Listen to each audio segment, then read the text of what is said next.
jarayonda mana obyektlarni ko'rsatib, samolyotni ko'rsatib turadi. Bu videoga majbur.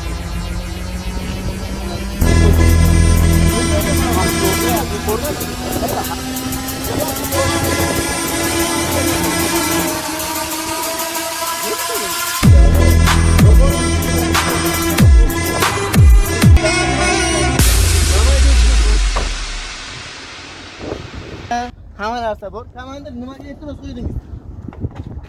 Komandir, gaplashyapman siz bilan. Bo'ldi, videoga mana shu yerda turadim, bosh olib ketsin.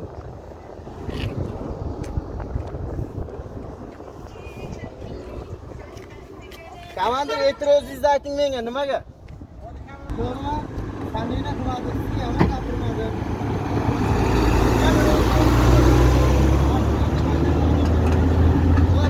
Nimasi kamchilik? Yaroqsiz holatda. Nimasi yaroqsiz? Mana so'qqa. Nima qilish kerak endi? Vazirlar Mahkamasining 975-sonli qarorida 2-bob yo'l-patrul xizmati xodimi tomonidan transport vositasini to'xtatish asoslari va tartibi. YPX xodimi tomonidan transport vositalari quyidagi asoslarga ko'ra to'xtatilishi mumkin. Haydovchi tomonidan yo'l harakati qoidalarining buzilishi vizual kuzatuvda aniqlanganda yoki maxsus moslama yordamida qayd qilinganda, transport vositasi haydovchi yoki yo'lovchi qidiruvda ekanligi, yo'l transport hodisasi yoki boshqa huquqbuzarlikka aloqador ekanligi to'g'risida ma'lumotlar mavjud bo'lganda, yo'l transport hodisasi huquqbuzarlikka sodir etilganligi ko'ra yoki yo'lovchidan hodisa tafsilotiga oydinlik kiritish zaruriyat yuzaga kelganda, vakolatli davlat organlari yoki mansabdor shaxslarning harakati cheklash yoki taqiqlash bo'yicha ko'rsatmalar bajarish jarayonida va maxsus tadbirlarni o'tkazish jarayonida transport vositalaridan foydalanish va boshqarish huquqini beruvchi, shuningdek transport vositasi va olib ketilayotgan yuklarga oid hujjatlar mavjudligini tekshirish uchun maxsus va harbiy yuklar bojxona rasmiylashtiruvidan o'tkazilib, bojxona xizmat tomonidan plombalangan yuklar bundan mustasno. YPX xodimi tomonidan boshqa asoslarga ko'ra transport vositalarining to'xtatilishi taqiqlanadi. Men qayerda mana yozib ko'rganchi?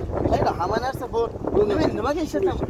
Shu bo'yicha shu kamchiliklar Ma'muriy javobgarlik to'g'risidagi kodeksning 125-moddasida o't o'chirgich, tibbiyot qutichasi avariya holatida to'xtatilganligini bildiruvchi belgi va nur qaytargich kamzul bilan budlangan bo'lishi kerak deyilgan. Yozing, istimani ko'rmabsiz.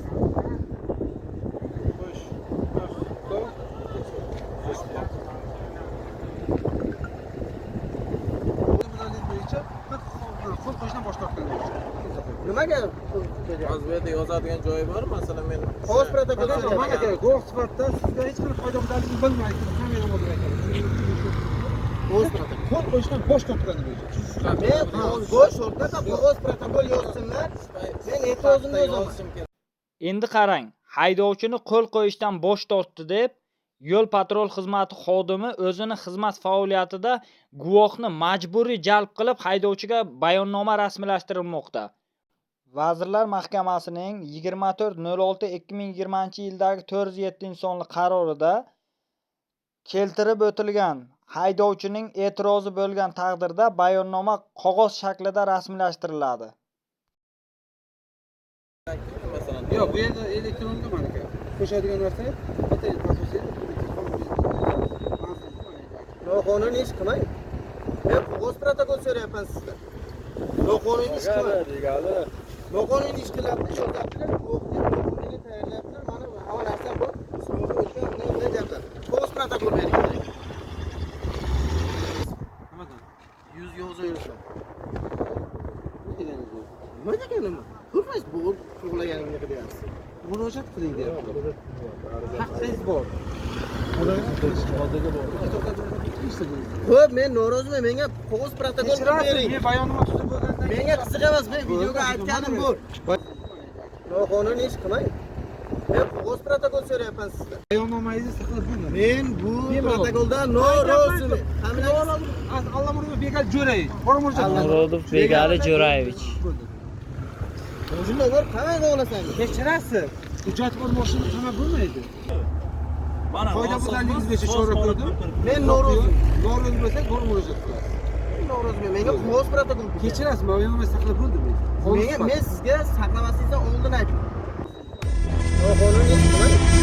Men qog'oz protokol so'rayapman sizdan. Hurmatli haydovchi, yana aytyapman. Men Xatoqismini bo'shatib oldin qo'ying, aytdim. qonun talab bajaring. Siz to'xtatyapsiz-ku meni. Men sizga javob berdim. Xatoqismini qonun talab qilib bajaring dedim. Ha, Xuddi shunday bayonnomani rasmiylashtirib, haydovchilarning huquqlarini mensimasdan, haydovchilar haq-huquqini talab qilganga meni qonuniy talabimni bajarmayapsiz deb va haydovchini talabiga ko'ra bayonnoma rasmiylashtirmasdan o'zini bilganidan qolmay xolisda majburiy jalb qilib bayonnoma rasmiylashtirib, qonuniy talabimni bajaring deb haydovchini eshitmasdan mashinangizni bu yerdan oling deb e'tirozingiz bo'lsa yuqori turuvchi organga murojaat qilasiz deb javob berib o'ryapti.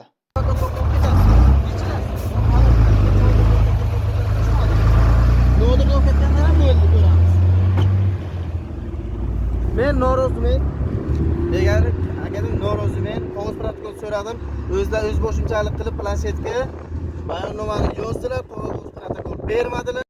Hurmatli Allamurodov Begali, sizdan ham shuni iltimos qilib qolamizki, haydovchilarning talabiga ko'ra, haydovchilarning huquqlarini inobatga olgan holda bayonnoma rasmiylashtirishingizni so'raymiz. Va siz ham yo'l harakati qoidalariga amal qilib yurishni, yo'l harakati qoidalarining 91-bandlarini mana yangi xodimlar qoladi. iltimos qilib qolardik. Qonunimiz hammamiz uchun barobardir.